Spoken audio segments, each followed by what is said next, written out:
Il existe deux principaux cas de figure. Vous ressentez les symptômes de la Covid-19 qui apparaissent soudainement. En général, les premiers symptômes ressentis sont la fièvre, les maux de tête, les douleurs musculaires et la fatigue. Les symptômes digestifs, s'ils sont présents, apparaissent souvent plus tard. Certaines personnes sont alertées par la perte du goût et de l'odorat, parfois sans aucun autre symptôme. Dans tous ces cas-là, il faut consulter un médecin qui jugera s'il est nécessaire de faire un test rhino-pharyngé. Mais la première chose à faire est de rentrer ou de rester à son domicile pour limiter le risque de contaminer d'autres personnes. Si vous développez des symptômes sur votre lieu de travail collectif, signalez-le. Mettez-vous à l'écart du groupe et contactez un médecin. Signalez à votre employeur les personnes avec lesquelles vous avez été en contact dans l'entreprise et lors de l'enquête du traçage des contacts, les coordonnées des personnes avec lesquelles vous avez été en contact les jours précédents. Le deuxième cas de figure est le suivant. Vous connaissez quelqu'un qui a attrapé le virus.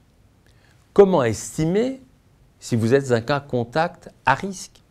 D'une manière générale, vous êtes à risque si vous partagez votre domicile avec la personne porteuse du virus, surtout si elle a des symptômes, mais aussi si vous avez eu un contact prolongé et rapproché avec cette personne ces derniers jours, c'est-à-dire sans masque.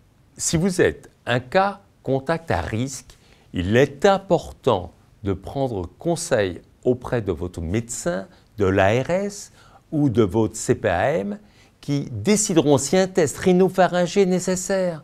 Vous devez rester vigilant quant à l'apparition de symptômes pendant les jours suivants en prenant par exemple sa température chaque jour. Dans l'attente des résultats, il est important de rester chez vous isolé. Ce n'est pas parce que vous n'avez pas de symptômes que vous ne pourriez pas être contagieux.